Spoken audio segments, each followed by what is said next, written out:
You fought well yesterday. Your style is unorthodox.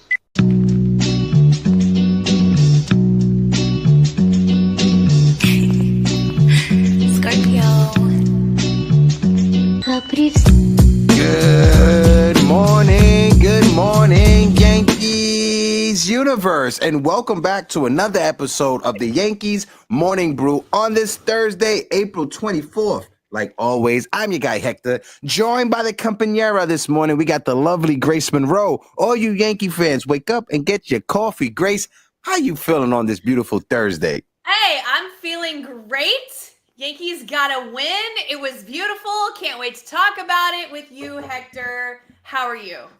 I'm doing good, here. Excited that the Yankees got a win. We were able to avoid being swept in the early part of the season. Shout out to the chat. Yankees were able to take one game out of a three-game set against the Cleveland Guardians. The Yankees are off today, so no Yankee baseball. I know Grace is going to lose her mind. I saw you tweet last night. I forgot to respond to it. Like, what am I supposed to do with my night? What am I supposed to do? I know.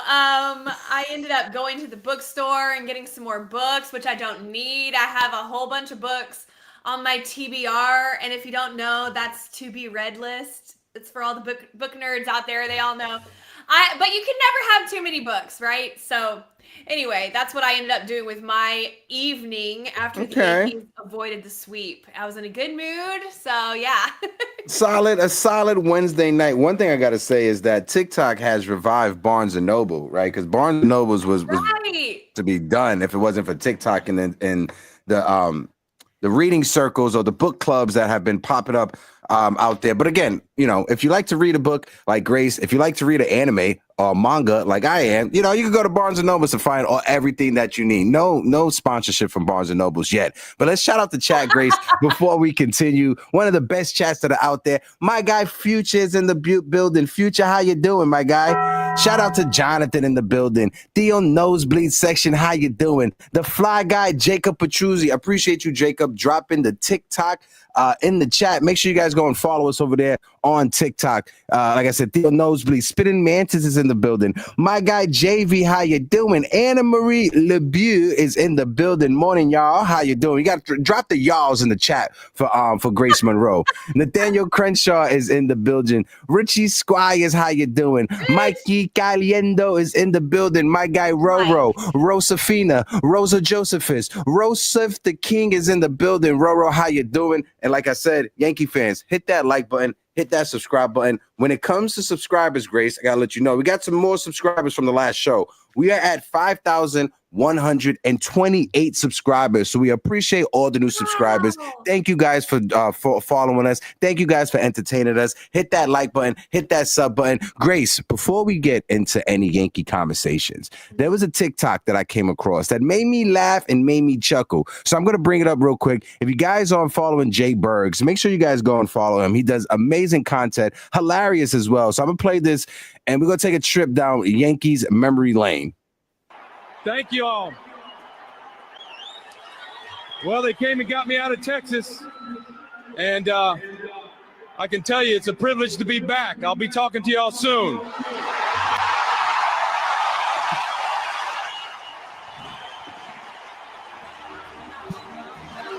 Well, you just heard it. Roger Clemens from George Steinbrenner's owner's box just announced to the stadium crowd that he is coming back.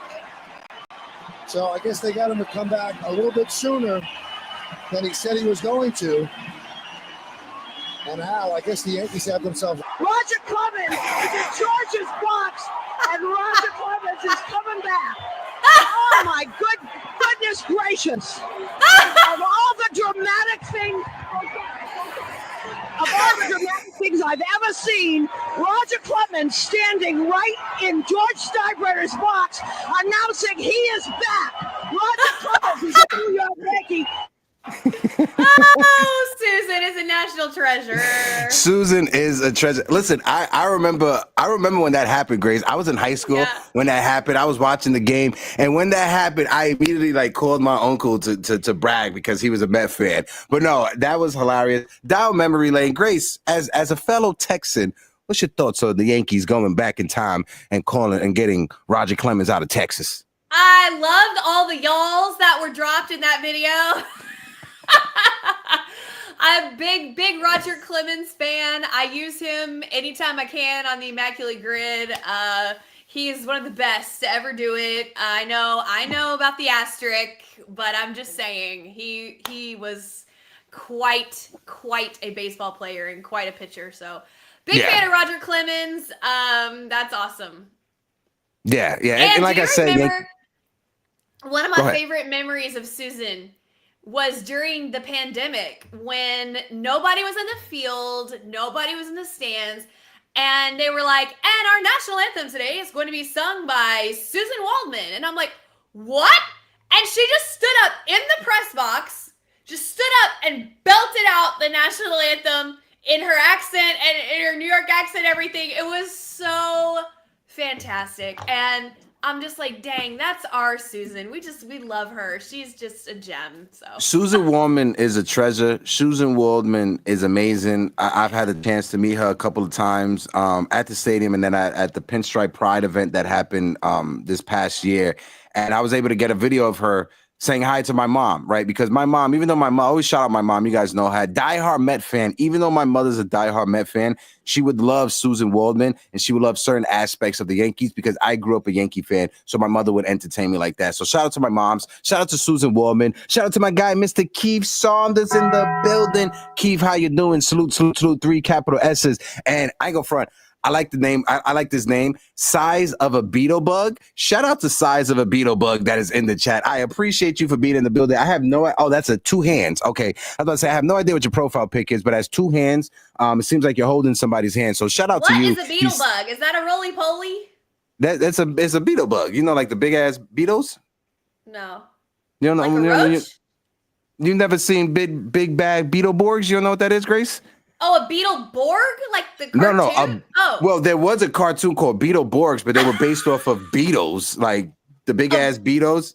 What in the world? I have to look this up. Grace, go ahead and Google it, Grace, as I pull up the first topic of the day. Shout out to the chat. Shout out to Size of a Beetle Bug in the building for throwing Grace into a loop. But like I said earlier, guys, if you guys can, like always, hit that like button, hit that subscribe button. If you could drop a super chat, it helps us out over here. I guess, you know. Big Bag Beetleborgs was fantastic. Absolutely, Anna Marie. I love that show. One of my favorite shows growing up. But like I said, if you guys can drop a super chat, it helps us keep the lights on over here. What is that? No. That's real? That's real. Oh my God. Y'all have these in New York City? Well, hell no, we don't got them shits in New York City. Are you kidding me? Are you kidding me? Okay, good. We may have some really gone off the rails today, y'all. We may have some rats that may be that size of a Beetleborg, but that's another story. But anywho, back to the Yankee conversation. We have to start with El Capitan, Aaron Judge. Aaron Judge, a .411 batting average, 7 home runs, 25 RBIs, and a 1.231 OPS. He should have 8 home runs, but that's another conversation for another day. Foolish Baseball. Shout out to Foolish Baseball on Twitter. Make sure you guys go and follow them. They put out great content. He put this out, was funny. He said, bad news, but the good news is he's slashing .426, has a .533 on base percentage, and a .541 slugging in those 17 games. Aaron Judge has looked like the best version of Aaron Judge. And it's hard to say that when he has won 3 MVPs in a row, looking for his 4th. It should be 5. It should be 5 MVPs in a row, but that's another conversation for another day. If the Dodgers didn't have that wall, whatever. But Grace, what's your thoughts? I mean, I'm glad you pointed out that he technically did hit a home run in the last 17 games. You know, he's hit 2 home runs in his last 17 games, not 1, but we digress. Yeah, I mean, I'm pretty sure you could take like 2, maybe 3 other guys on our roster right now, combine their numbers, and they're still not at Judge's numbers there. That slash line is absolutely crazy. And we're almost in May. So we're not just talking about a 2-week sample size or something. I mean, we're almost in May. This is a good amount of games. Yes, we're still early in the season, but putting up these numbers almost in May is ludicrous. Yeah, and shout out to my guy Eddie Snaps in the building. Eddie, my fault. Eddie had texted me. I just been super busy. Eddie, my fault, brother. I'm gonna get back to you. But Eddie said it should be 9 home runs. Absolutely, because that wall in Cleveland robbed them of a home run, and they brought it up on the board. They brought it up on the broadcast. That ball is a home run in every park in Major League Baseball except for 2, Cleveland and in Arizona. Those are the only ballparks that ball is not a home run. Aaron Judge, like Eddie said, should have 9 home runs. But, I digress. 7 home runs of the season, a .411 batting average. Can Aaron Judge keep this up? I never want to doubt the captain. I never want to doubt Aaron Judge because every time we doubt Aaron Judge, he proves us wrong. But there was a graphic that MLB Network put up last night. They put it up on Twitter, and then they had it on the cable network, if you guys still have cable. But they put it up there comparing Aaron Judge at this point of the season to Ted Williams at this point of the season. The season Ted Williams hit over 400. Right now, do you know what Ted Williams' batting average was that season, Grace? And I know it's kind of ridiculous to even go down this rabbit hole. At this point in that season where he hit 400, Ted Williams right now was hitting 363. Aaron Judge is over 400 at 411. Could Aaron Judge finish the season at 400? Have no idea if that's possible. Could he finish close? Maybe. Could he regress and hit 300? Maybe. That could happen as well. But what we're seeing out of Aaron Judge, there's no way that I'm betting on Aaron Judge when it comes to him hitting 400 for a season. If he does, I'll be rooting and cheering and jumping for joy. What's your thoughts, Grace? It's like he hears what the haters say and then just goes out and proves them wrong the next chance that he gets. People say, Aaron Judge, he only hits home runs. Bullshit. Have you been watching? This guy has been a singles machine, a doubles machine, and yesterday he even had a triple. This guy, so it's like, go ahead and say he can't do something because that will just motivate him to tailor his game and become even better in one place where he could improve, which it's really hard to look at Aaron Judge's game and look at a place and say, here's an area where you can improve. But yet somehow he does it. And we've watched this year over year. I remember one year he was really concentrating on lowering his strikeout numbers, and he did it. One year he was really concentrating on his outfield defense, and he did it. One year, it's like we've watched this over and over. This is not the first time. This guy is the GOAT. Like, he's the best. He's amazing. Amazing, amazing, amazing. Every day, he's in a conversation with Babe Ruth, Ted Williams, Tony Gwynn, Barry Bonds. Like, these are the Mount Rushmore of baseball. This is this guy's contemporaries. Yeah.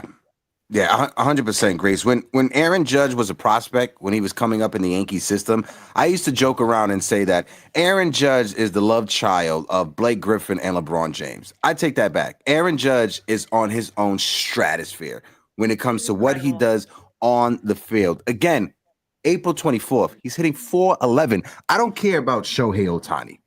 I don't care about anybody else. Aaron Judge, to me, is the best hitter in Major League Baseball. I don't care about that guy in Queens who shall not be named, number 22 over there in Flushing. I'm not going to name him. Aaron Judge is him. Aaron Judge is the straw that stirs the drink. Aaron Judge is the engine that helps the Yankees move and keeps the Yankees grinding. When it comes down to this season, and I said it in spring training, Grace, Aaron Judge, he had a chip on his shoulder.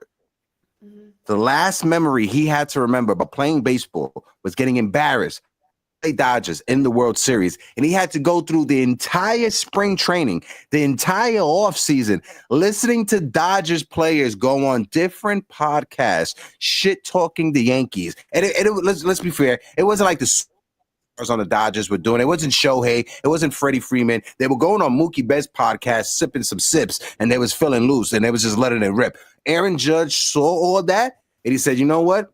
I'm going to bottle it up, and I'm going to take it personal. And we see it on the field. He took it personal, and proof is in the pudding from the stats that he's putting out there. Aaron Judge will get his 4th or 5th MVP. Absolutely, and I think another really good point that we need to acknowledge about Aaron Judge is not only what he does on the field, which is clearly substantial, okay?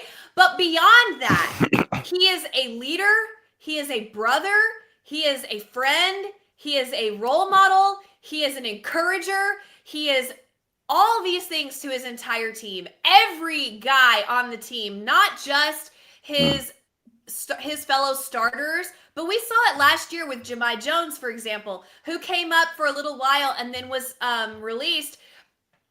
They had a celebration that they did in the dugout. And after Jahmai Jones was taken away, Judge kept doing that celebration even without Jahmai Jones in the dugout, acknowledging his friend who was there. And that's the kind of thing that he does all the time. He makes the rookies feel like the same way that he makes Giancarlo Stanton feel, who was a guy that he looked up to when he was coming up.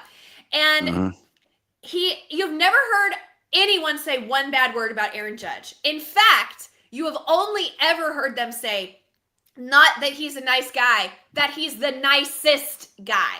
Not that he's a humble guy, that he's the most humble guy. And that is so important. When you go, when the team travels to a visiting stadium and they're taking BP, there is a line of the other team waiting to shake Aaron Judge's hand.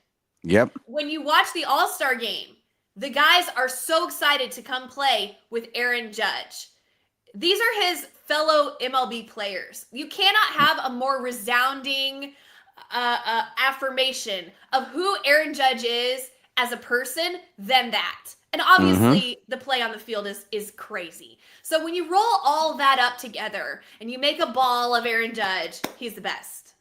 Yeah, He's the best. no, 100%, Grace. And you said it better than I could say it. Shout out to Erica in the building. That's baseball. Erica is in the building. How you doing? My guy Ace Avenue was in the building. Folks, if you guys missed it, I was on with Ace yesterday. Make sure you guys give Ace a follow. Ace, I'm going to switch over and hold on. Give me 1 second. I got to make Ace a moderator on the channel, right? Because, gotta show love to my guy Ace. Jacob, if you can, drop Ace's channel in the chat if you don't mind, Jacob. Sorry to say that, Jacob. Jacob is the top moderator of all moderators that are out there. So we're throwing out some moderators right now. We're throwing out my guy Ace Avenue as a moderator, right? We're gonna give it to Erica as well. We're gonna add Erica. Erica's a moderator as well. Erica, so you could drop the link to your channel in the chat as well. Make sure you guys go and give a subscribe over to Erica as well. I appreciate you, Jacob Petruzzi. I appreciate you, Ace. And I appreciate everyone who was in the building. But we are talking about number 99, El Capitan, Aaron Judge. And again, like I said, when you look at Aaron Judge and when he was drafted by the New York Yankees, that's why I compared Judge to Ben Rice. Not saying that Ben Rice will be the player that Aaron Judge is, but what I'm saying is that when Aaron Judge was in the Yankees minor league system, he did not have any of the Yankees hype behind him. He didn't have the hype that Luis Severino, that Gary Sanchez, that Jorge Mateo had. All of those prospects had more hype than Aaron Judge did when Aaron Judge was in the system. Aaron Judge developed, and he turned into the superstar that he is right now. And that's the same way I feel about Ben Rice, because since Ben Rice has been in the Yankee system, every other prospect has been hyped up. Jason Dominguez, Anthony Volpe, Austin Wells, Spencer Jones, Grace's favorite Yankee prospect of all time. Spencer Jones was hyped up, right? So Ben Rice was able to fall back and just properly develop, and we're seeing it on the field right now. When it comes down to it, Ben Rice, there's no way that we can take Ben Rice out of this lineup. Grace, what's your thoughts on that before we continue? Jason Custodio is in the building. Jason, how you doing? Yeah, Jason, I know. We're all witnessing history, and it's really hard to put somebody up there with these names that we grew up hearing.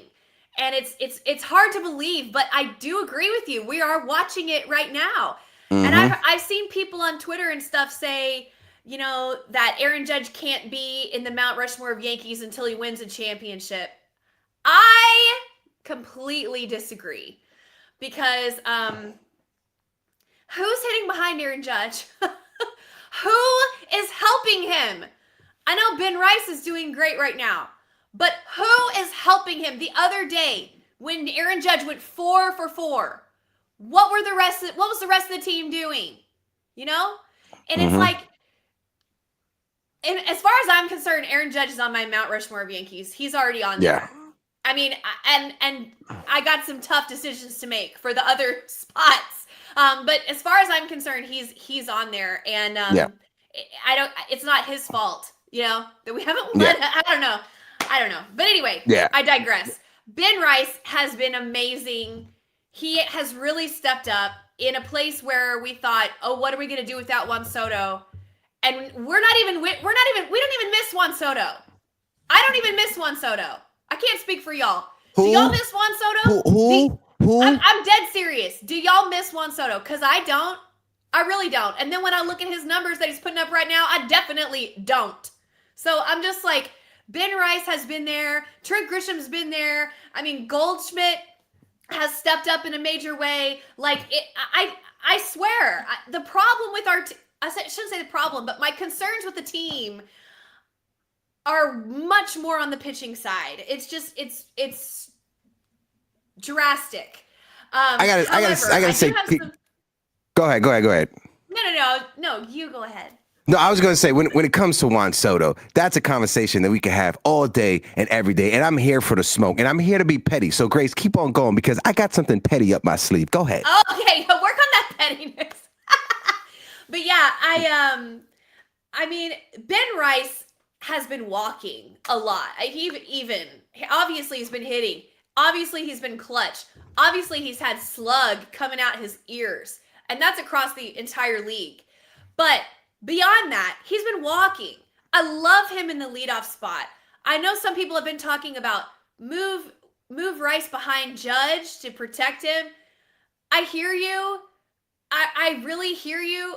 Yeah, there's an argument to be made to move Ben Rice around, but I love him in the leadoff spot. Keep him there. I agree. Him there. I would keep him there.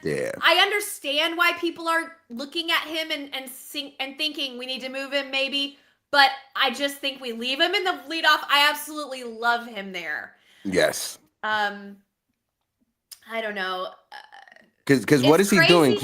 He's getting on base and he's scoring runs. And that's what you need for somebody in the leadoff spot. We took Paul Goldschmidt and we moved Paul Goldschmidt down on Aaron Judge a bit more protection. I think that's fine as it is. You need someone to get on base so Aaron Judge can drive them in. If you flip-flop and you move Ben Rice and you substitute him for somebody else who's struggling, who's really not on their P's and Q's at the moment, I think it's going to hurt the Yankees lineup. Our offense is kind of struggling. Leave it as it is. Keep Ben Rice up there because he's getting on base and it's making it hard for the opposing managers to navigate going through Judge and Paul Goldschmidt.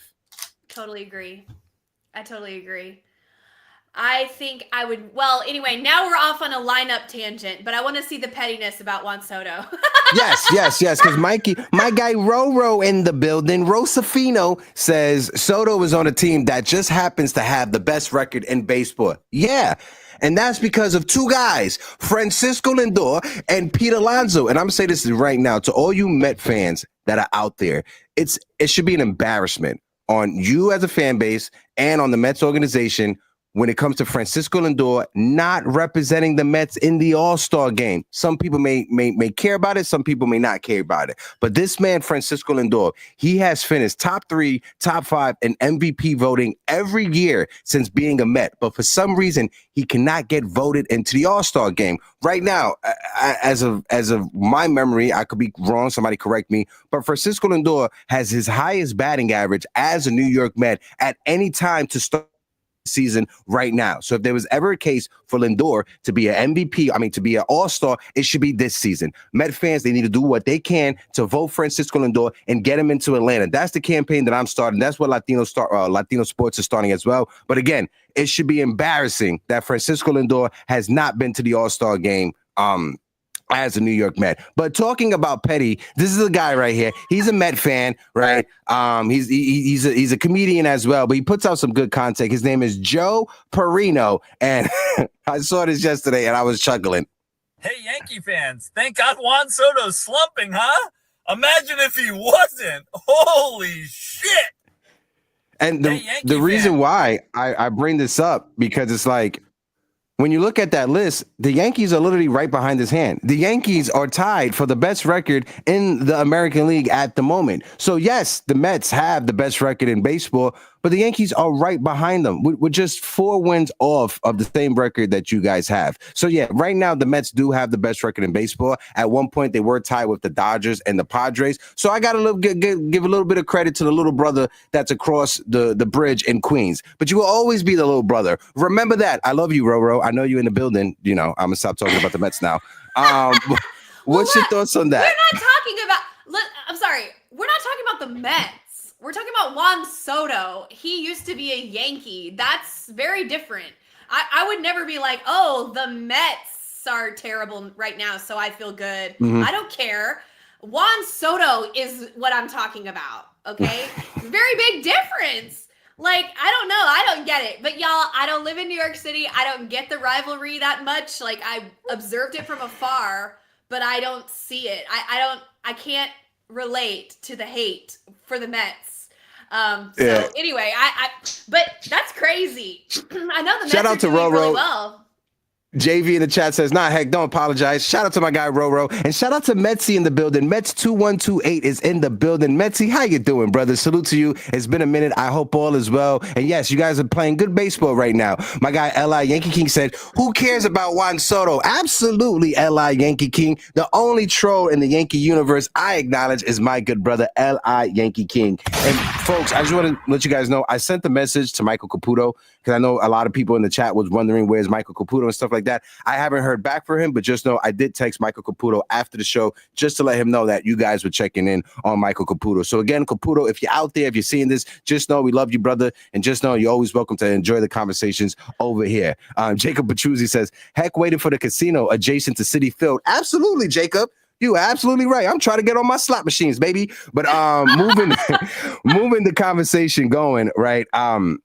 We got to talk about Carlos Rodon, El Don, El Capitan, Carlos Rodon. Carlos Rodon has recorded 17 strikeouts while not allowing a single run over his last 2 starts for the New York Yankees. Shout out to Fireside Yankees for putting that out there. On the season, Carlos Rodon has a 3-3 record, a 3.50 ERA, 45 strikeouts, and his last 2 starts, Carlos Rodon was money. More this start than his start against the Tampa Bay Rays.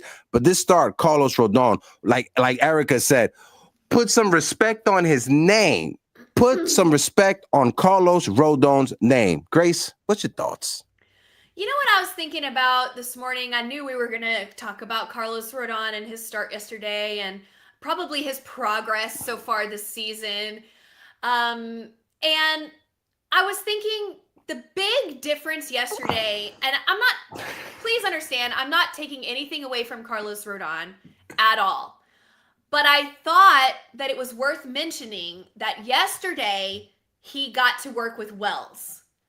Wells is his guy. Now listen, I love JC Escarra.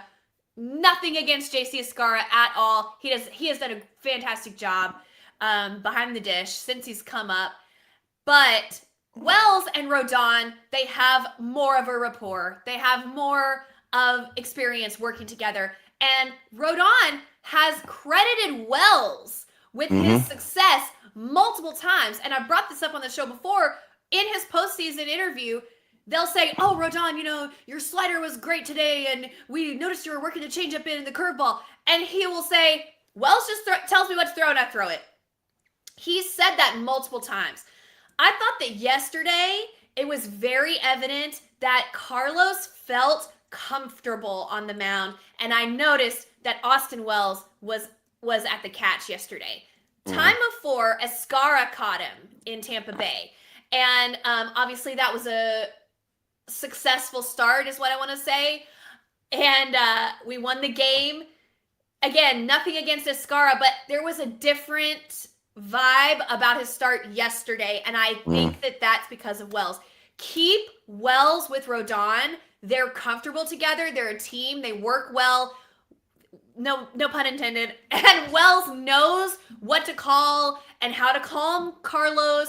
You know, yesterday he went out for a mound visit at the perfect time. I was like, Wells gets it. They are like compadres.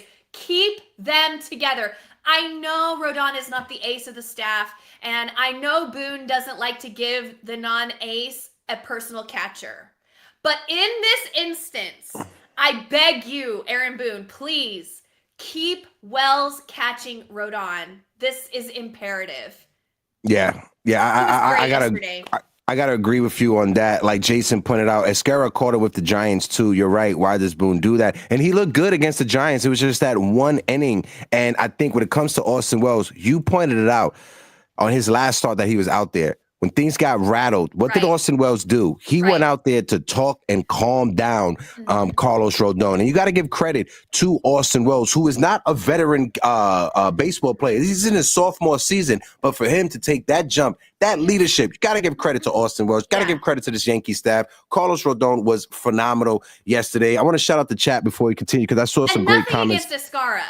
Yeah, nothing against Escara. JC's my guy. There's none against Escara. Like Erica says, you're not going to catch me hating on the Mets, a team that has nothing to do with our division or league. I want them to be good. Successful baseball in New York is important. Absolutely, Erica. And that's one thing I always preach. Yeah, I may throw my jabs here and there because Roro is my guy. But when it comes down to it, I want the Mets to be good because it makes baseball in New York City so much better. It makes the conversations better. It makes the rivalry better. It makes when me, JV, and Roro, and our guy Ben, Brew Crew, when we start having our podcast, it makes the conversation a lot better when all of our teams are doing good. So shout out to the chat. Shout out to Erica. Just to let you guys know, tomorrow at Yankee Stadium, Erica's going to be with me. We're going to be interviewing fans outside of Yankee Stadium. We are going to start at Billy's Sports Bar because tomorrow at 3 p.m., Chuck Knobloch will be at Billy's Sports Bar by Yankee Stadium. I got an interview lined up with Chuck Knobloch, so make sure you guys are in the building. So I will be around Yankee Stadium around 2 o'clock,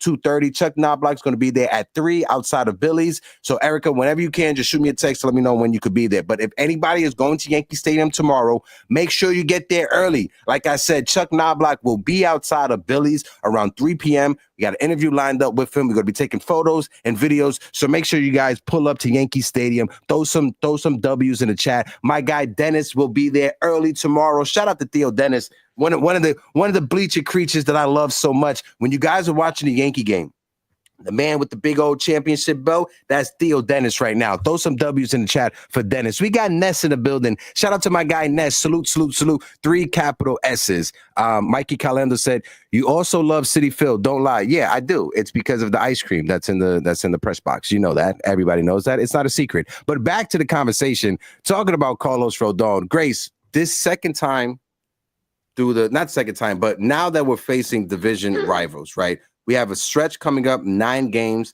3 series against division rivals. What's your thoughts, right? Especially with the pitching staff, Max Fried, Carlos Rodon. Are you concerned now with the starting rotation after you've seen Carlos Rodon these past 2 starts? What's your concerns? Oh yeah, of course. I mean, maybe a little bit less concerned with Rodon, but no, yeah, I'm still concerned. I still have major concerns. You know, we need more depth in the rotation. We need our bullpen depth to return, which I heard Beater is on the way. Loizaга's on the way. That's great. Weaver came in yesterday for the close, and he looked not like himself. I'm not overreacting. He did a great job. And even though he was giving up a lot of hard contact, I never got nervous because I trust Luke Weaver. I trust him on the mound. And that's what I want in a closer is just, I know sometimes you're going to give up hits and sometimes people are going to beat you. I get that. But what I want is to be able to trust my closer, to trust and feel calmer, you know, than, oh God, here we go again. I don't want that. But yeah, I mean, obviously we still have some concerns. I haven't heard anything about Luis Gil since the setback that he experienced. I would like to hear some news about him. I'm obviously counting down the days until he can return. So yeah, I mean, I'm still concerned. I'm still concerned. And I have some concerns about Anthony Volpe. And I've got some concerns about Jazz on the offensive side of the ball. I wrote down in my notes yesterday, Volpe needs an exorcist.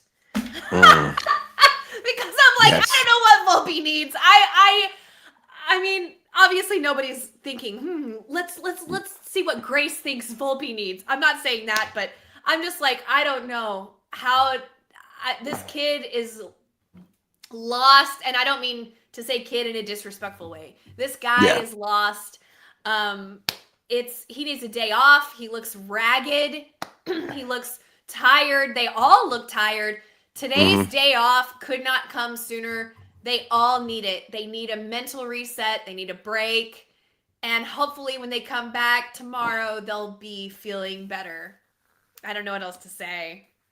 Yeah, and the one thing that we was able to say last week with Anthony Volpe struggling is that, well, at least his defense is solid, but this week his defense has been exposed to a certain degree, and that's bad. And I'm not sure, like you said, if it's the rest, if he's mentally drained, I'm not sure what it is. It's his third year in the big leagues, and you want to see a better improvement from Anthony Volpe. You're starting shortstop, third year in the league, all this hype around him, and he's barely hitting 200. That right there is not going to satisfy a lot of Yankee fans. And when you add in the bad defense that's cost us games, that right there is going to get a lot of Yankee fans upset. And you see the chatter online. People are already saying the Yankees should move off of him and just call up George Lombard. But that's Yankee fans for you. Any day of the week, they could just switch their opinion. But going back to the pitching before we segue over to Anthony Volpe, Brian Hoke put it out. And this is just some injury updates for the New York Yankees. Luis Gil throwing program was delayed for 10 days following an MRI. The Yankees want to see more healing before they allow him to keep on pitching. Jonathan Loáisiga, this was 6 days ago, this was like 8 days ago, but Jonathan Loáisiga threw a live BP at Yankee Stadium, traveling to Tampa to continue throwing, probably 2 outings from minor league rehab before he's back with the big leagues. Giancarlo Stanton continuing to hit off of the Triject high velo machine, traveling to Tampa and could soon take live at-bats. I think he's already started taking live at-bats. And Jake Cousin threw off the mound and appears to be a couple of weeks away from facing live hitters. So the Yankees, we do have some guys coming back. We do have some injury updates. How long will it take for them to get back? I'm not sure. I need Luis Gil sooner rather than later, but still, don't rush him. Let him take his time. But going over to Anthony Volpe. And this is what I want to talk about. Anthony Volpe on the season, a 209 batting average, 4 home runs, 15 RBIs, and a 717 OPS. The Yankees realist, he put it out there on Twitter. You literally have to walk on eggshells when discussing Anthony Volpe. He's not allowed to get any criticism, and his super fans will go to great lengths to defend him. I don't get it. It's year 3, and we are seeing the same player he has been. Must be because he's from New Jersey. Grace, you gotta let me know what's your thoughts. Folks in the chat, let us know your thoughts about Anthony Volpe. Harrison, how you doing, my guy? Salute to my guy, Harrison. Go ahead, Grace. Yeah, I think he's a fan favorite because of his story, because of the picture of him as a kid with Derek Jeter, because he grew up a Yankees fan. His dad called into WFAN and he feels like one of us, right? Mm-hmm. And we've kind of attached to him because of that. Obviously won a Gold Glove in his rookie season, which had never been done before for the New York Yankees. And that kind of anointed him, and he hasn't been injured, knock on wood. He's played every day. He's kind of evolved into part of the identity of this squad that we have. It's like Judge and Volpe, but unfortunately the offense is just not there. It's just streaky at best over his 3 years, his 2.25 years so far. So, and that's not to be mean. I like Anthony Volpe. He's a nice guy. Same. And I like his defense 99% of the time. And he has played in what I can say is a shaky infield. That's the nice word, for most of his career. And he's held it down. He's held down the infield for us. But that being said, you got to drop him down the order. He can't bat. He cannot continue to bat in the middle of the order, in my opinion. And I brought this up to Ace the other day, and Ace said, Grace, you can only drop him so far. And I'm like, yeah, I hear you, but I get it. But like, I would put him down. I mean, the most success consistently that I remember seeing from Anthony Volpe was when he was batting ninth, turning over the lineup, different needs out of him in the lineup, different and just getting on base. That's when I remember having the longest, most consistent success out of him. That's where I would bat him. Yeah. He can't hit a fastball. Yeah. I mean, Anthony, y'all, I'm sorry. Anthony Volpe is that not last thing.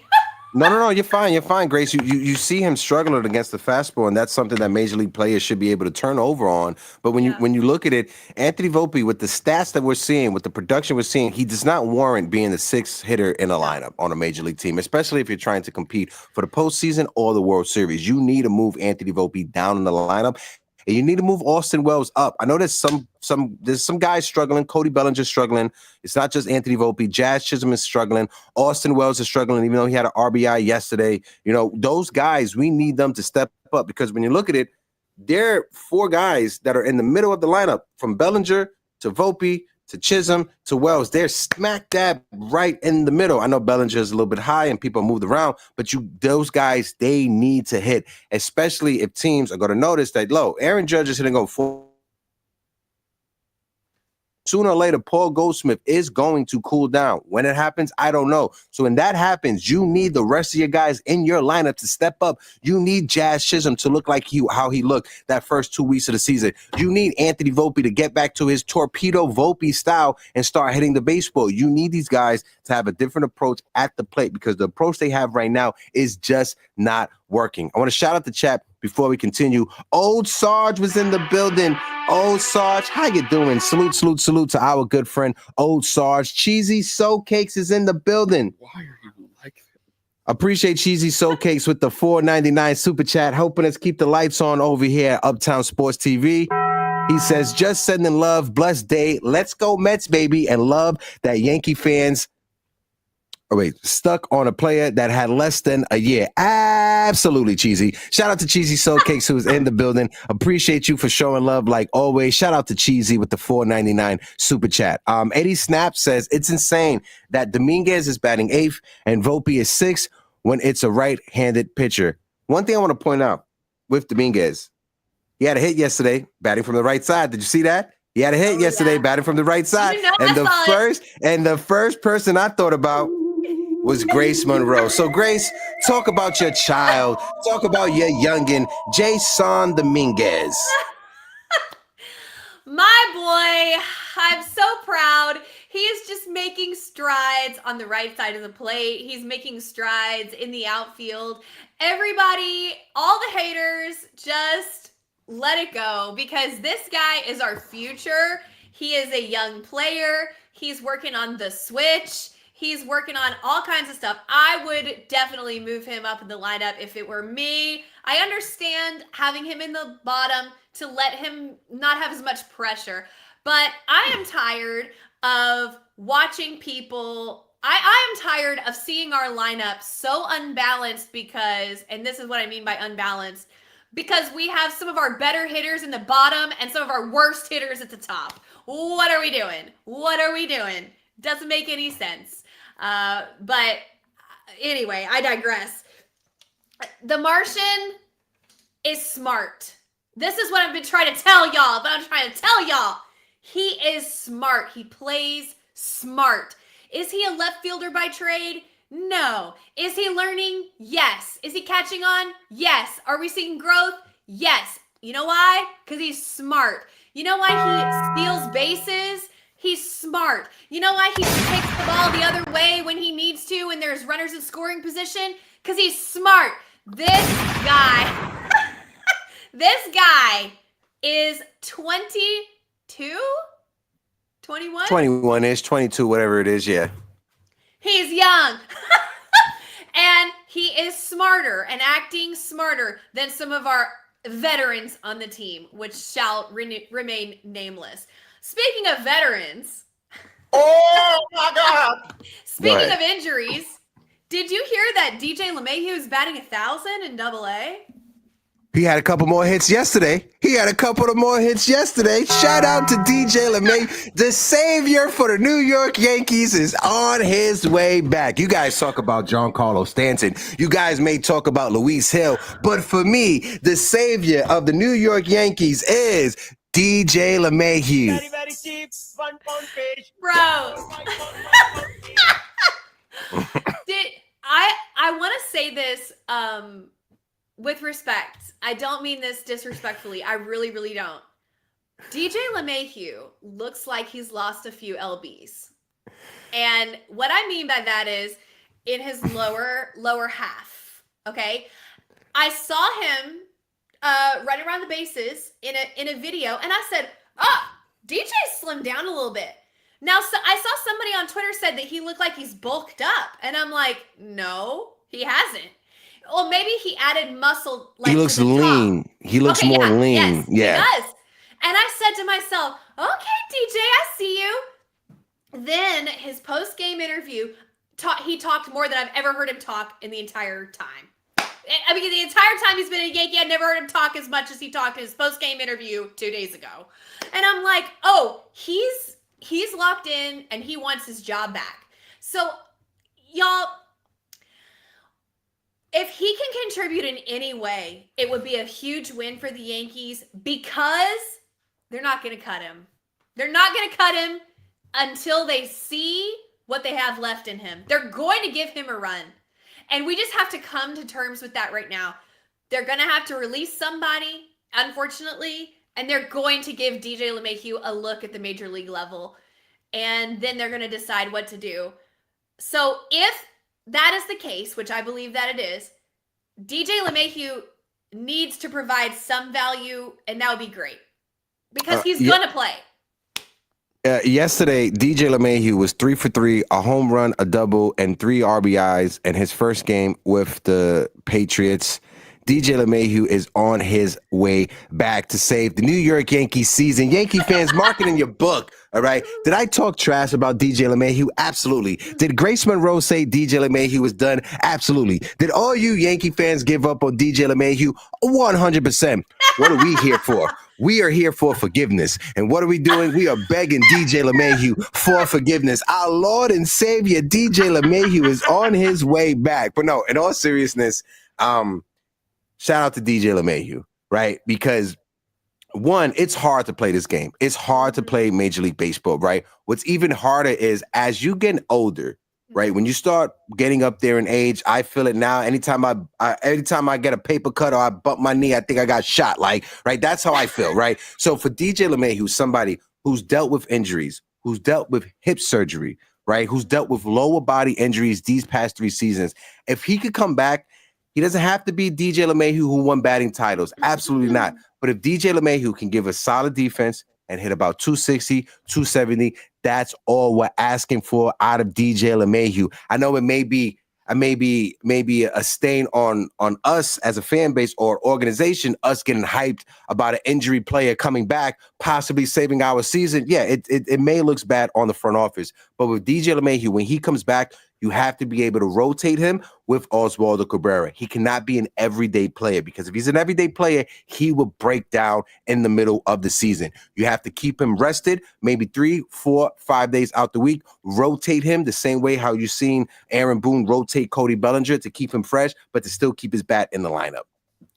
I think Cabrera, unfortunately, with his play over the last few days, unfortunately, he's leaving that door cracked open just enough to where the front office and Aaron Boone is like, yeah, DJ LaMahu still has a spot on this roster. No, you know, Cabrera, I love him, but he hasn't stepped up to grab the job and end the conversation. He's done a good job, but he hasn't ended the talk, unfortunately. So, I mean, and we do need a right-handed bat. That is true.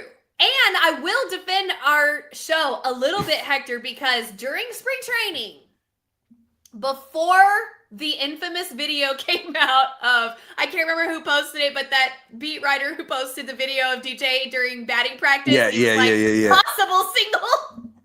before I think the that was cursed. I think that was Kirsten that posted that. Yeah, shout out to Kirsten. Yeah. But before that, and all we were hearing was DJ LaMahu was healthy, and we're so happy to have a healthy DJ back, and he's going to be a big part of our squad, la la la. And I said, is it possible that DJ LaMahu still has something to offer the team? And we talked about it. It's not our fault that the next thing we saw was him grounding into a double play in batting practice. And then when he took his first at bat of the entire season, he injured himself again. I'm sorry to laugh. That's terrible. Whew. When he took his first at bat, he injured himself again. It's not our fault that sent us over the edge, okay? We're Yankees fans and we're passionate. But here we sit on April 24th, and we're saying, if there's anything left in the tank for DJ LaMahu to offer this squad, it will be of some value because they are going to give him run.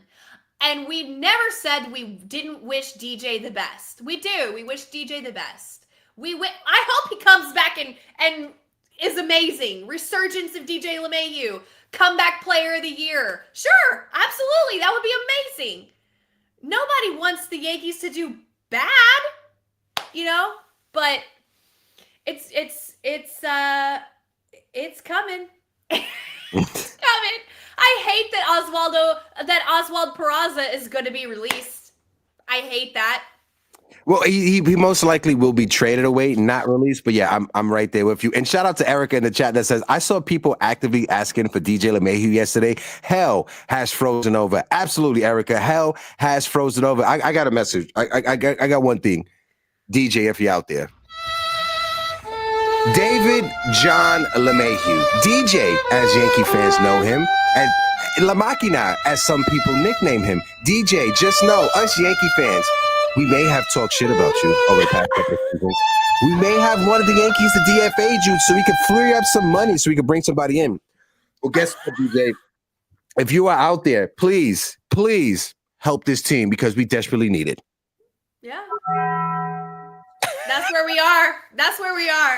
That's where we are. One person that we could talk about for days, Anna Marie, shout out to Anna Marie in the building. One person that we could talk about, and Erica says, all this wouldn't be a problem if we just got Machado a few years ago. Yes, Erica, if Brian Cashman would have got Manny Machado, we wouldn't be talking about DJ John LaMahu making his way back to save the Yankees season in 2025.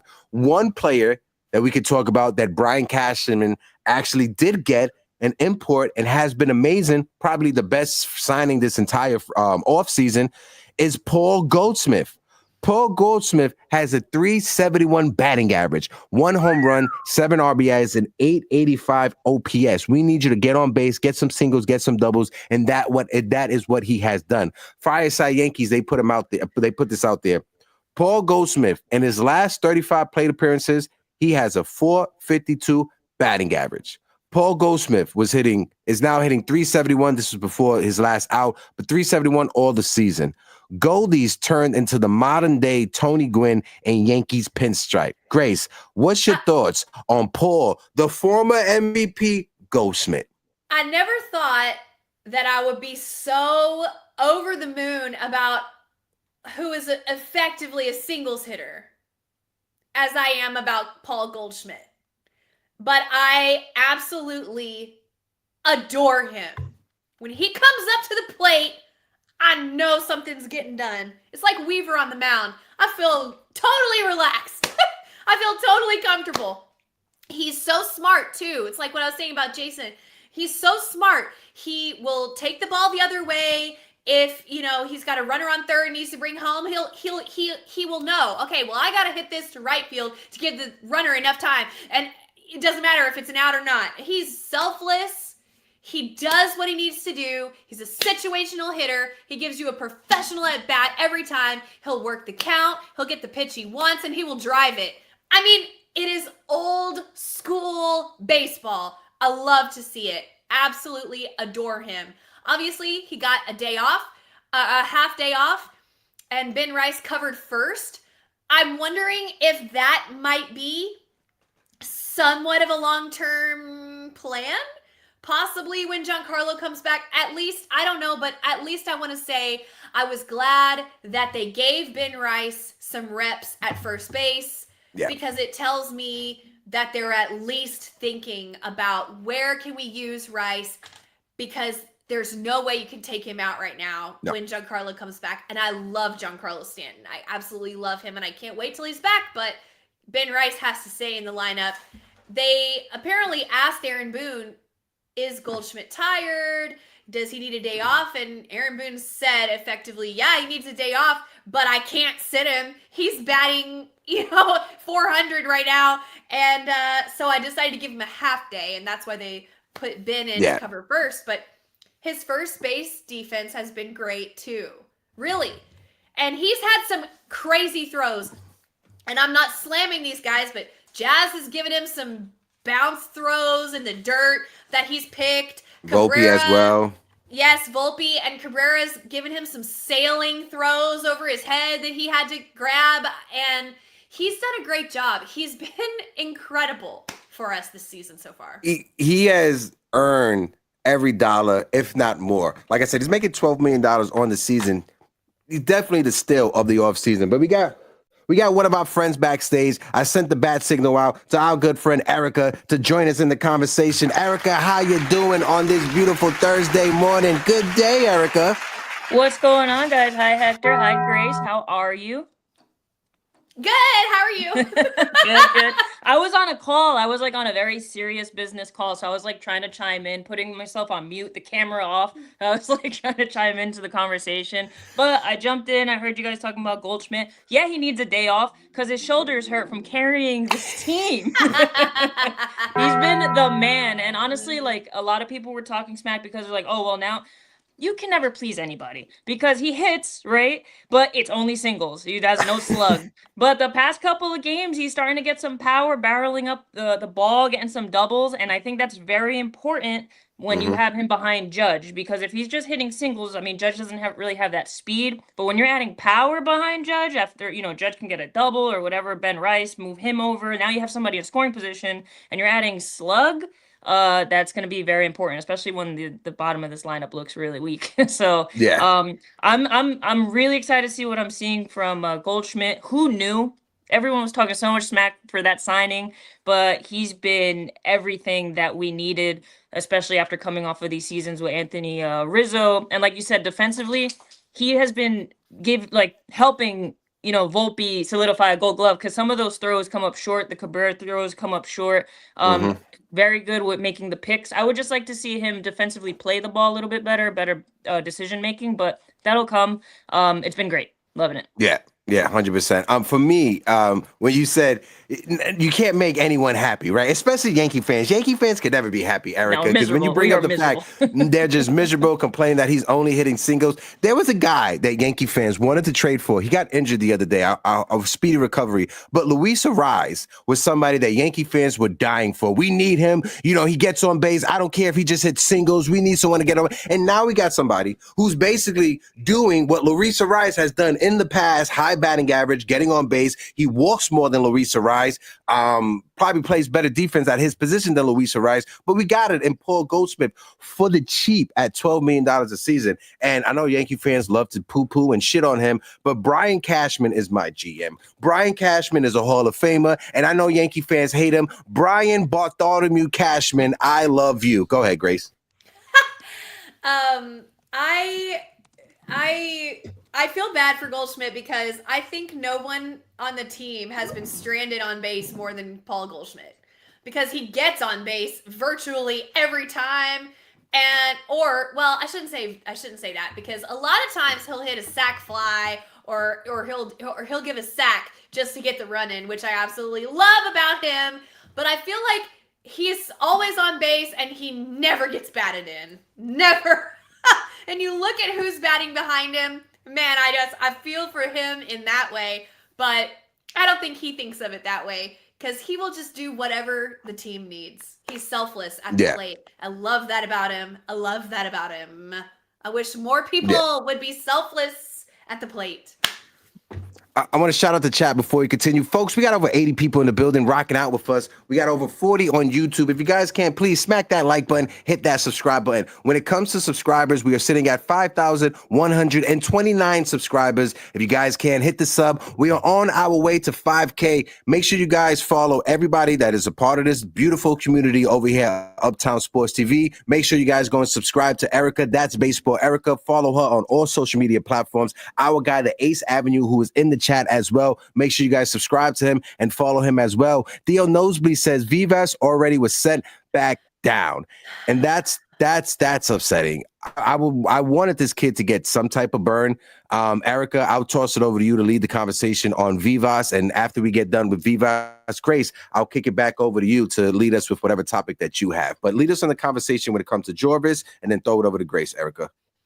I'm not surprised that he got sent back down. I'm not surprised that he didn't see any playing time. I mean, we have Peraza. He doesn't even see playing time. We've got Pablo Reyes in this lineup more than we're seeing Peraza. I think Vivas was called up really because I think they might have been expecting Jazz to have to serve that one-game suspension. And I guess he hasn't done it, so they sent him back down. I wouldn't look too much into it because the Yankees just love to hug the prospects and not play them. So. Grace, Why would you play a young, promising prospect who needs experience when you can waste reps on an old, aging, journeyman veteran with no future like Pablo Reyes? When you say old aging, that hurts my feelings because I'm older than Pablo Reyes. Same. for a baseball player, you know? Same. I just realized there's probably like 3 or 4 people left in the NBA from when I used to watch it in high school, right? And that made me like, shit, I'm getting up there in age. I'm unk status right now. But no, when it comes to Jorvis Vivas, I'm right there with you, Erica, because we saw this last year when the Yankees brought him up, right? And he had his family. He brought his family to the game, and they didn't get to see him play. I'm not sure if his family was up this time. But again, I would have liked to see him get some burn. We know that didn't happen. Like you said, the Yankees love to hug their prospects. My guy, Jimmy Randazzo, hug your girlfriend, not your prospects. The Yankees don't listen to that one.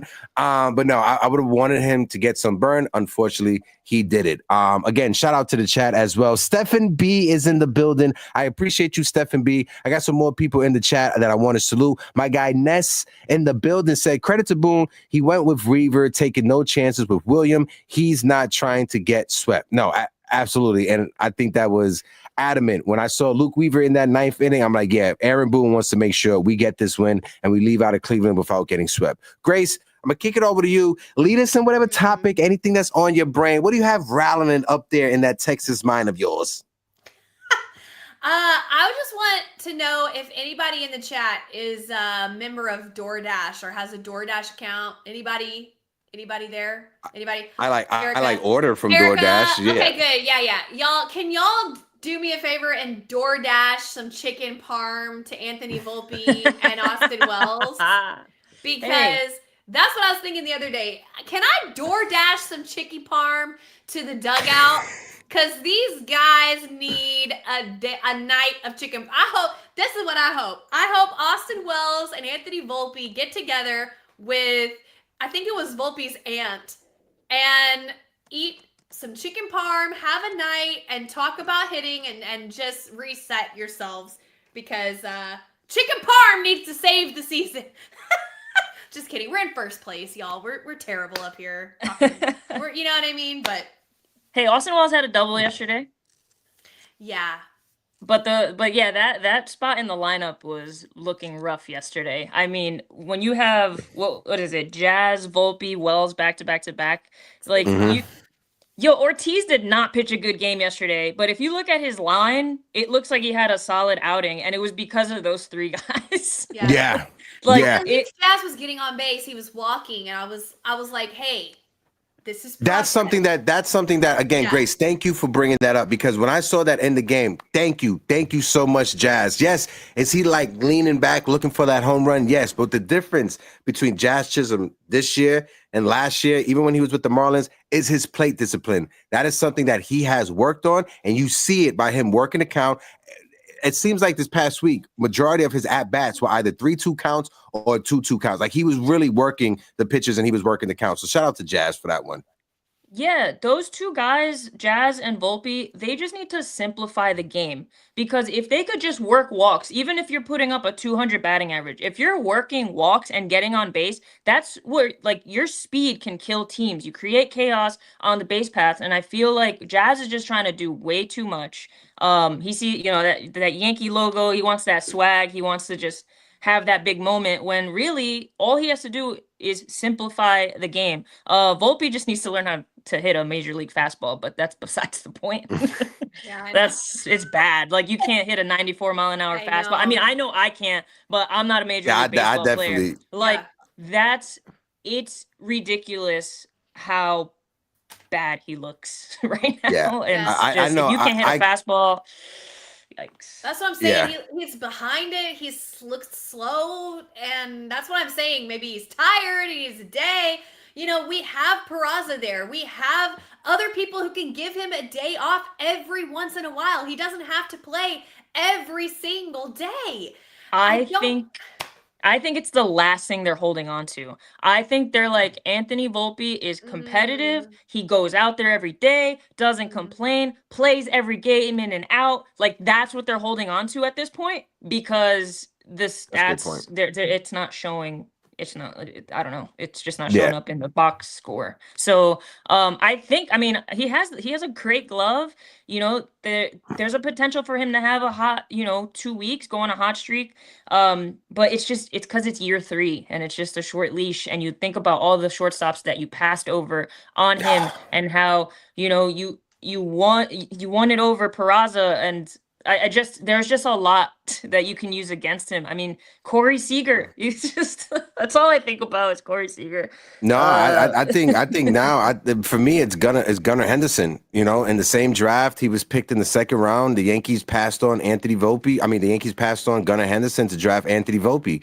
Gunnar Henderson had the perfect profile when you look at a big body shortstop who was a left-hand hitter, could hit from the left-hand side of the plate. If the Yankees would have had him over Anthony Volpe, we would not be having this conversation because, you brought up Corey Seager, but at least the Yankees would be like, well, at least we got Gunnar Henderson. But now, we have Anthony Volpe. But when it comes to Anthony Volpe, Gunnar's stat line this year is not looking too hot.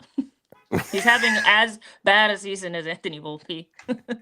True, I can't argue against 200. Yeah. I can't argue against that. But with Gunnar Henderson, at least he has more power than Anthony Volpe. But with Volpe, I don't want to be as critical as some Yankee fans have been online. Again, this is year 3. His defense was something that we will always be like, at least his defense is solid. But this past week, it looks like it was horrible.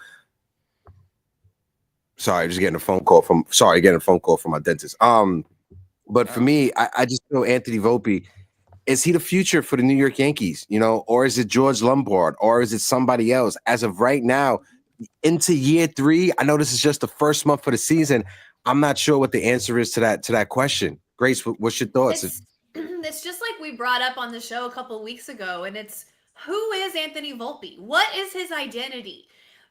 He doesn't know. The front office doesn't know. I don't think anybody knows, and it's showing. It's like if you don't commit to a certain area, you're just going to be mid everywhere. What are you special at? What are you different at? What do you offer the team that nobody else offers that solidifies your spot? Instead, we get lukewarm everything. Nothing is hot. Everything is lukewarm, And that's the problem. So when you ask a question like that, Hector, is he the future? I don't know. I don't even know who he is or what he's going to be. I can't get a hold on him because he'll go out there and for 3 weeks, he'll look like the best slugger shortstop in the league. And then the next week, he'll be giving you Gold Glove level defense. But then right after that, he'll start making errors and erratic throws. And then he can't hit a fastball. And then 2 weeks later, he's, stealing a million bases. And you're like, okay, he's going to be speed on the base pass. Then right after that, his on-base percentage is below 200. So you're like, I don't know I don't know. And I'm tired of feeling like I don't know. The shortstop position of the New York Yankees needs to be locked down. It needs to be confident. It needs to be solidified. And this has nothing to do with Derek Jeter. I don't want to hear anybody say, "Oh, you're comparing him to Derek Jeter." No, I'm fucking not. I'm not. Okay? Yeah. But the shortstop is the captain of the infield. It needs to be a rock. And it's not right now, unfortunately. I want to shout out Real TV in the chat for the $9.99 super chat. Helping us keep the lights on over here. First off, I love that profile pic, my guy. He says, let's keep it real. Volpe looks like a stopgap. Too many valleys, not enough peaks for Volpe. Right there, that's bars right there. I wish I had the button for Dom DeMarco. If you guys know battle rap, if you know, you know. But I saw this picture. Somebody posted this on Twitter. I'm going to keep the super chat up, and I'm going to throw it over to Erica. If you guys seen Goodfellas, you guys know this scene. You guys know this scene, right? And then and on Twitter, they said, this is Anthony Volpe walking into the Yankees clubhouse today. So if you know this scene, you know that scene and you know the reference. But when it comes to Anthony Volpe, I just don't know what to make of it. Go ahead, Erica. Yeah, I saw a tweet yesterday that said, did Mariano Rivera and Derek Jeter ruin the closer and shortstop position for this generation? And I said for Mariano, absolutely. Like, we were spoiled to the core with him. But when it comes to Derek Jeter, I don't think he did. I don't think he did, because Didi Gregorius came in and he came up in big moments and he came through and we loved him. We really did. We loved him. He came in having to fill big shoes because he was the guy right after Jeter. And there was a couple of weeks there where it was a slow start, but then he had his moments and we love him. I still love him. I love seeing him taking pictures in spring training and this and that. So to me, Volpe's expectations were just too high. He had that same storied background as a Derek Jeter, grew up a Yankee fan, grew up wanting to play the shortstop, grew up in Jersey. So I just feel like we want it to work so badly. And I love Volpe. You guys heard me all last season. I wanted him to be the leadoff guy. Like, I really want him to succeed, but I think we all have to just understand that this is who he is. He is a serviceable shortstop with an elite glove. And we just have to hope that he can maybe bat 250 at this point. Like, that's what I'm seeing. Erica, I agree with almost everything that you're saying. If this is who Anthony Volpe is, and he's just a streaky guy, 250, elite glove, drop him down the lineup. Oh, yes. Bingo. I think if they drop him down, the outrage quiets a little bit. Yeah, that's what it has to be, Erica. That's all it is. Define his role. If his role is what Erica says, which I agree, this could be it, then change the Yankees fans' expectations of him by dropping him down in the lineup and saying, we're getting a great glove and a solid mid offensive production. Yeah. That's fine. And that is fine. If we had a solid 250 hitter who could steal bags and give us elite defense in the 9-hole, I don't think people would be complaining the way they are now. Yeah. But him coming up in a big spot virtually every time, bases loaded, 2 outs, and striking out because he can't hit a fastball on 3 pitches or 4 pitches, it's brutal. It has to stop. Yeah. When you come up in the middle of a game, right, with runners on second and third, and you have Volpe, you have Jazz. Thank God Austin Wells got that hit. But that was a moment that it's like, are we going to even score these runs? Yeah. We're going to even score. We need to score these runs. And like I said, thank God that Austin Wells came through with that 2-out hit, because if the Yankees would have not scored, it would have been a total egg on our face. And I think what the Yankees their struggles is fundamental. 1, situational hitting, and 2, fundamental defense. That has been the Yankees' struggle this year. Because like I said, with runners on second and third and no outs, you have to at least get the ball out of the infield for a sacrifice fly. You have to be able to move guys over on the bases. If you have a runner on second with no outs, whether you put the ball or when you laid out a butt or when you pull the ball to the right side of the field, move the runner over. And that's the difference between Aaron Boone Yankees and the Yankees of yesteryears that won championships in 2009 and with Joe Torre. The Joe Torre Yankees at the end of the 90s, they were situational hitters. They got a guy on first base. They were able to still to get to second, move the guy over to third. They got that run in. We don't see that anymore with this version of the New York Yankees. Yeah, I saw it yesterday I think it was yesterday. Oh, hold on, wait. Hold on. I was just going to say, shout out to my guy, Rod Thompson in the building. Rod, what it do, baby? Shout out to my guy, Rod. It's been a minute. Okay, Real TV is my guy, Rod. Yo, folks, make sure you guys go and subscribe to my guy, Rod. Rod, I'm going to make you a moderator on the channel right now. That way you could drop the link to your YouTube channel as well so people can subscribe to you. Like I said, shout out to my guy, Rod Thompson. I'm going to make you a mod right now, brother, so you could drop the link to your channel. I'm sorry, Erica. Go ahead.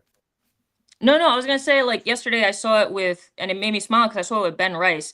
He ended up getting a single off of it, but he made Carlos Santana have to make a play, and by just hitting the ball hard to him. And that's all you're asking for from Volpe or Jazz. And there was also a moment, I think Goldschmidt was on second, and I forget what happened, but you couldn't get the runner over. And then Belly, I don't know. It was just like something happened, and then Belly hit like what would have been a sack fly, but like just because you can't move the runner over, you don't get that runner in. But I agree with you, Grace. It feels like if they moved him down in the lineup, it wouldn't feel as if this organization is trying to shove him in our face and being like, "This, no, he's the guy, he's the guy." Like if you lower him to the 8th spot. Jason Dominguez came up with some big hits yesterday, and and big at bats. And if he's in the 6th hole, the game might be 7. The Yankees should have won that game yesterday, 7, 8, 9-1, and they kept them around. Like a 4-run lead in that game was unacceptable. And I really hope they clean these things up because you're gonna just continue to see better and better teams, and it's not gonna go the way that it went yesterday. And no knock on Cleveland, but it's.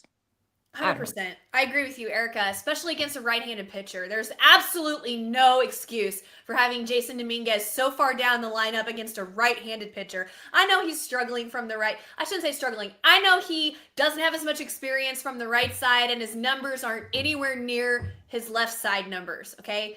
But against a right-handed pitcher, you're going to have Anthony Volpe in the 6th hole and Jason Dominguez.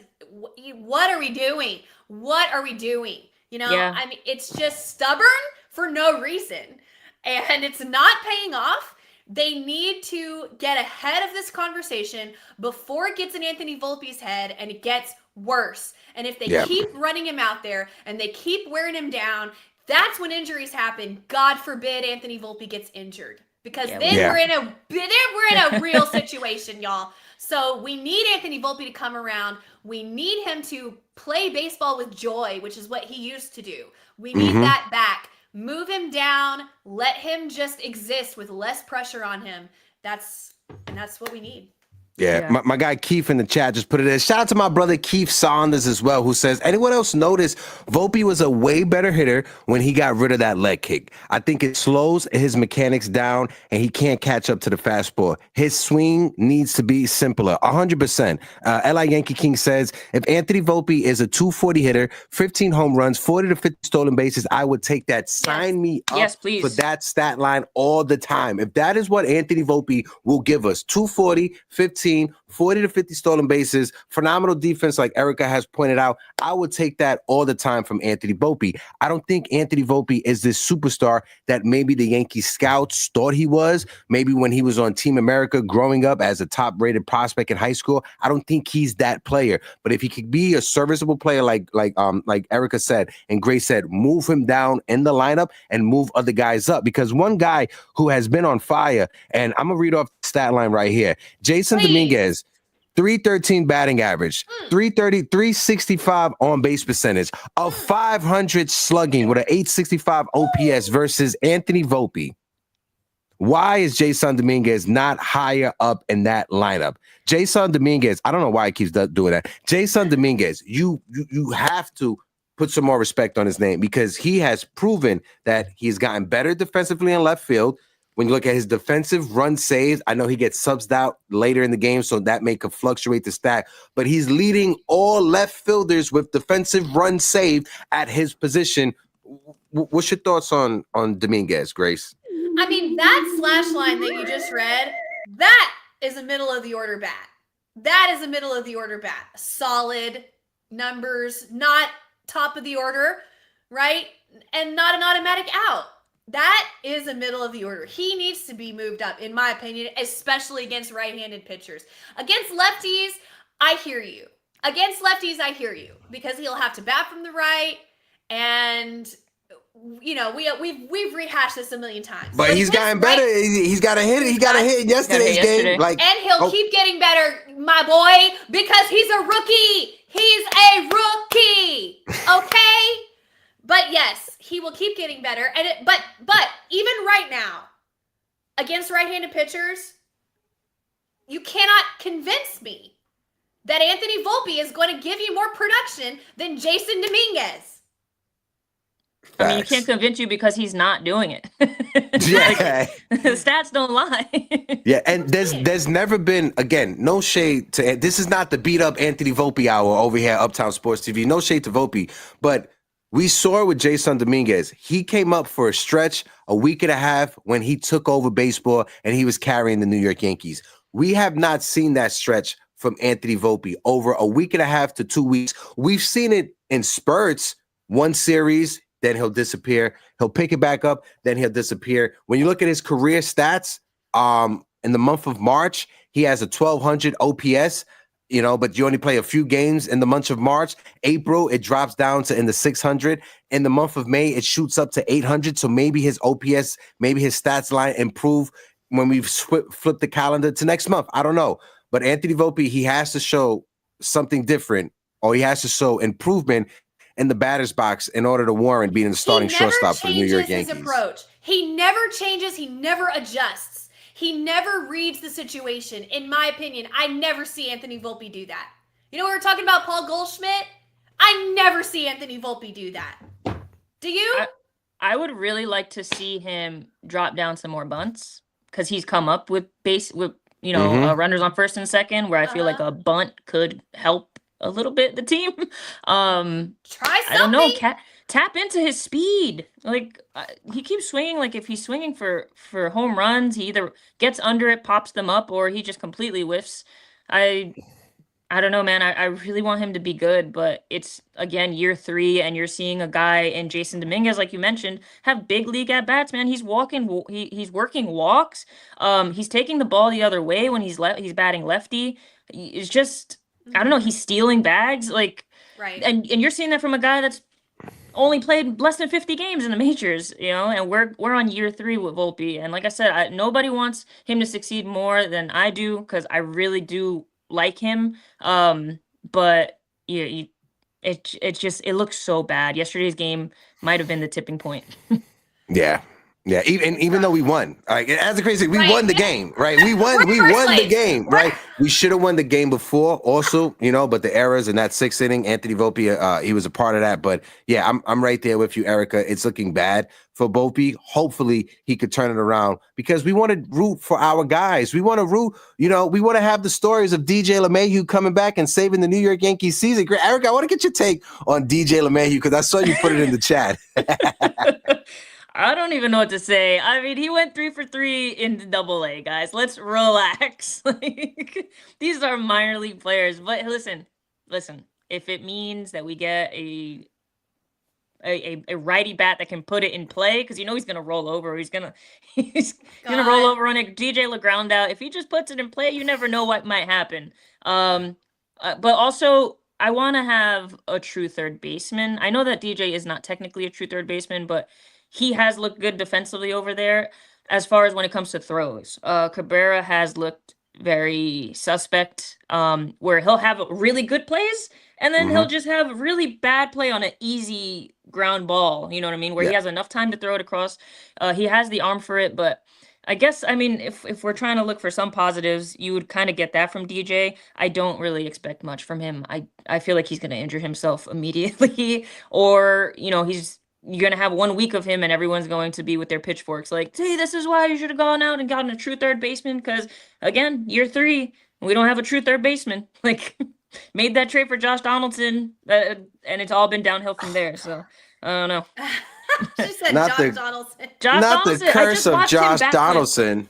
Somebody posted that video of when he hit the walk-off grand slam, and I was like, oh, my God, those were dark times. Those were just bad. If That I man backflipped a survived the Josh 320 down the Donaldson line. era, I can survive this day.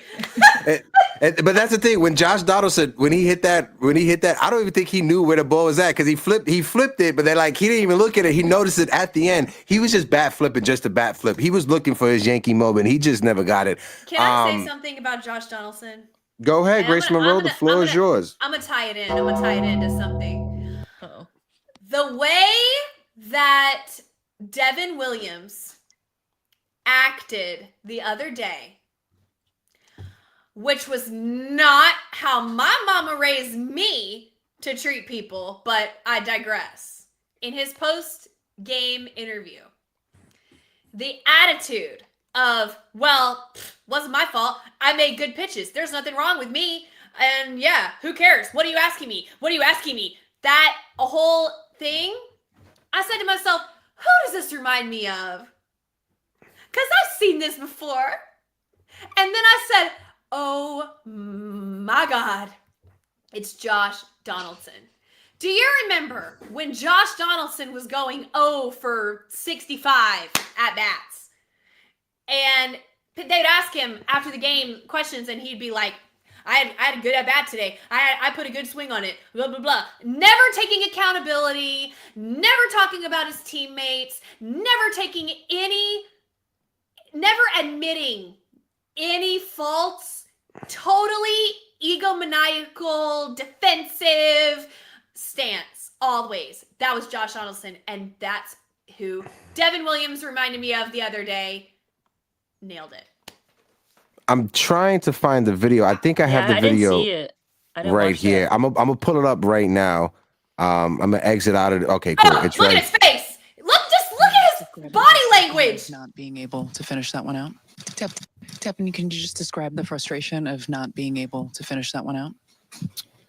Yeah, I mean, 4-run lead, you like to get in and get out. Made some good pitches, made some bad ones. Not enough good ones today. You look at your outing, you got the first out, then there was an error, obviously letting a runner on base, then you walked the number 9 hitters. Overall, what did you feel about your stuff? Yeah, I mean, I thought those were some close pitches to him.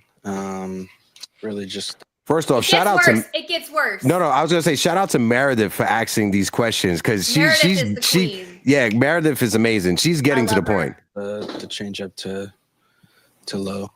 I'd like to have that one back, tough luck on the double down the line, but aside from that, I thought I threw the ball pretty well. It gets worse. I mean, your changeup. Here it is. A high swing and miss pitch. This year, the metrics are down on it. Is there a reason why you feel like you're not getting those swings and misses that you have in past years? Metrics in terms of what? Just like your whiff rate, your strikeout rate, those are down. Yeah, your whiff rate, your strikeout rate. That was Kirshner too. That sigh, I'm done. Know. I don't know. Maybe using it too much, to be honest with you. So. Oh, blaming the pitching coach. Got it. Blaming the catcher. Got it. Feel as good as it's typically felt. Not my fault. I didn't throw a bad changeup. After days like today, See what I'm do you saying? beat yourself up over it, or you been around long enough and say, hey, it's one game, it's over, and on to the next one? I mean, it is one game, it's over. So, we have another game tomorrow. It is over, Williams. You're right. Oh That's my really God, nice to it. y'all! This interview sent me, and I said to my husband, you know what? Even in the worst of Aaron Hicks's time, that man cared. He wanted to play well. He just couldn't do it anymore. He just didn't have it, but he cared at the least. Hopefully, with the month of April being over, look at his career ERA for March and April. He has a 4.33 career ERA for the first 2 months of the season. Then when he gets to May, it drops down to 2.51, then 1.65, 0.87. The only thing... Erica's smiling. What are you thinking, Erica? I was going to say, the only thing that concerns me is what Ben brought up. Grace, when we had Ben up here, the Brewer content creator, when he was like, this season, his usage of his cutter is non-existent. He's not throwing his cutter like he did in the past. And Ben brought it up, and it's something I didn't notice. Last year when he was with the Brewers, every save he had was when the roof was closed. Over there in Milwaukee was when the dome was on, or whatever he said. But go ahead, Eric. I'll let you get your take. Okay, so I'm not gonna make excuses for him. I'm not. But the Yankees tend to mess with pitchers' pitch mixes, and sometimes it just doesn't work out. Look at Sonny Gray. Look at damn, now I blanked. But I know Sonny Gray was a product of it because he was just not successful here. And then he goes to the Reds and he looks like an ace, and now he looks like an ace with the Cardinals. So it's sometimes that messes with him because of the game plan. It is very possible. Also, you know, he has a newborn. Is he sleeping? I don't know. Maybe he's not getting enough rest. Yeah, he didn't pitch a lot in spring training. However, the body language is awful. I agree with you. Pinstripes are heavy. Maybe he's an introvert. He cannot handle the New York media. There's a lot of people that are like that. New York is very, what have you done for me lately? They're going to ask the hard-hitting questions, and he's just not used to that being in Milwaukee. But yes, you came here as the best closer in baseball, and you have to overcome these situations. Coming into a 4-run lead and giving that up is inexcusable. But that was a pretty bad. I didn't watch that until just now, and that was pretty bad. Yeah, he looks like he doesn't give two shits. Exactly. But again, it can be. You never know. You never don't know. I'm not going to jump to conclusions. Like if anything, maybe he Mariano wasn't supposed to be a closer, and neither is Luke Weaver. Maybe Luke Weaver's our Mo, and just he's gonna end up being our setup guy in the future. But I'm not gonna base it off of just a couple of games. But it is a rough start.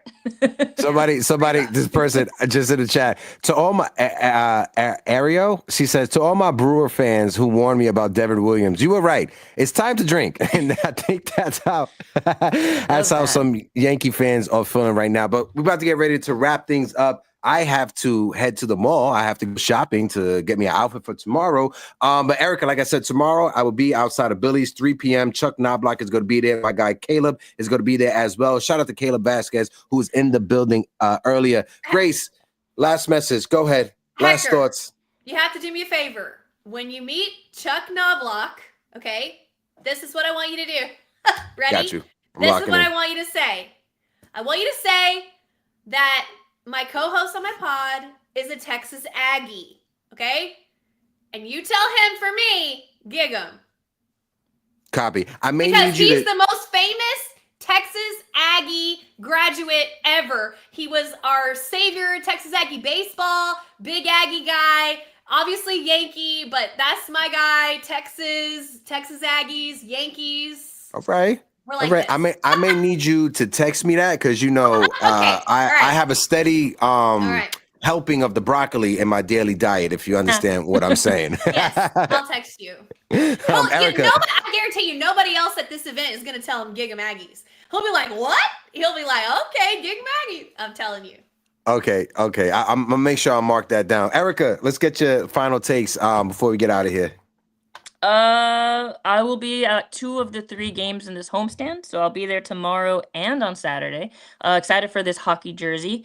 I wanted to shine some light on Carlos Rodon, who has had 2 solid back-to-back outings. I've said what I've held him accountable to his bad moments in the couple of starts prior to these 2, but he has gone under the radar. I feel like the timeline got real quiet when it was time to talk about Rodon. Everybody's like, well, I guess, shout out to him. I have much things to say, but shout out to Carlos Rodon. Nah, put some respect on that man's name. I guess he's benefiting on all the noise from Volpe because he's just kind of like flying under the radar. But yeah, I'm excited. I hope that they can at least take 2 out of 3 from the Toronto Blue Jays because I want to just kind of keep distancing ourselves. I feel like it's going to be a lot of ups and downs this season. So if you could distance yourself as much as you can from other AL East teams, it's good benefit. But yeah, that's it. Thank you guys for having me, and of course, appreciate it. See you tomorrow. Of course. Everybody in the chat, like I said, make sure you guys go and follow Erica over there at That's Baseball Erica. She's putting out amazing takes, whether it's on YouTube, whether it's on Instagram. Make sure you give her a follow. Make sure you give her a subscribe as well. Shout out to 80 Snaps in the building. Hold on. I got some music that I want to play as we get out of here. Let me see if I play the right one. Copy. 80 Snaps, I appreciate you. My guy Lou, appreciate you as well. Theo Nosebleed Section, who is in the building. Ness de la Isla, I appreciate you, Ness. How you doing? Salute. John the Beagle Dad, Stephen B, who was in that building, L.I. Yankee King, who says, y'all Space Jam stretching on this. I think he's talking about Devin Williams. You haven't seen the best Space Jam, and that's the original one. That new one kind of sucked. Shout out to Anna Marie LeBeau. I appreciate you. VL was in the building. VL, Devin is the weakest man alive, soft as until he has to close the playoff game versus the Astros, Tigers, or the Rangers. Well, we'll see. But guys, until next time, drink some water, stay hydrated. I'm Hector. I'm Erica. I'm Grace Monroe. and this is the Yankees Morning Brew. And we will be back next week, Tuesday. Fans, if you guys are in the stadium tomorrow, make sure you guys hit us up, run down on us. Until next time, deuces, salutation, and wash your ashes. Take baths. A lot of people are going to be taking baths nowadays. Wash your ass. We out of here. You fought well yesterday. Your style is unorthodox.